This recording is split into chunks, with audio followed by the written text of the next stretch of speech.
In this exercise, I'm going to show you how to relieve the tight, sore, restricted areas that you get in that lower back towards the top of the hip bone on the back of it.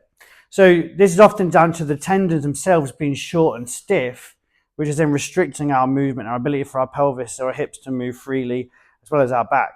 So what you're going to need is a ball. I've used a baseball, which I found recently is quite useful because it's got firm into it, but it's not too hard and it doesn't slip as much. But you can find a tennis ball to make it easier, or you can find a harder ball if you find that's more helpful.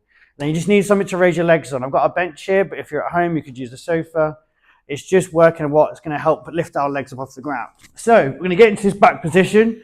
We want our legs like roughly around 90 degrees, not too fussed about how much knee flexion you've got. But the main thing it does is posteriorly rotates our hips, allows our back to go onto the floor, and it means we're lengthening that tissue there. From then, what we're going to do is we're going to place that ball to the side of the spine. So in this example, we're going to use the right lower back.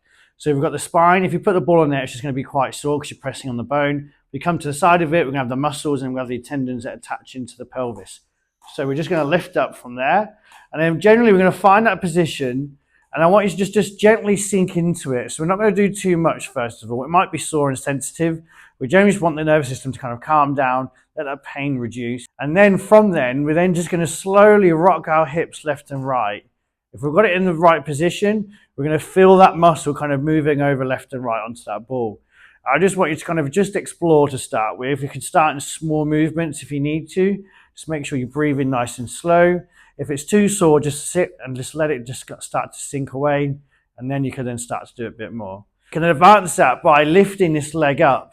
And we're going to pull that knee to our chest. And the reason why we're doing that is we're going to create more posterior rotation of that hip. It's going to get more length into those muscles and those tendons. And it's then going to allow us to move a bit more freely. So you can rock side to side here. You can go up and down. It's generally just finding where we're getting into those restrictions. If we need to make it easier, we can just come back and stay still as it is. Generally, we're just going to work through that. And over time, you should find that we'll loosen off that tendons that are at the bottom of the spine and the muscles that are surrounding that tissue as well.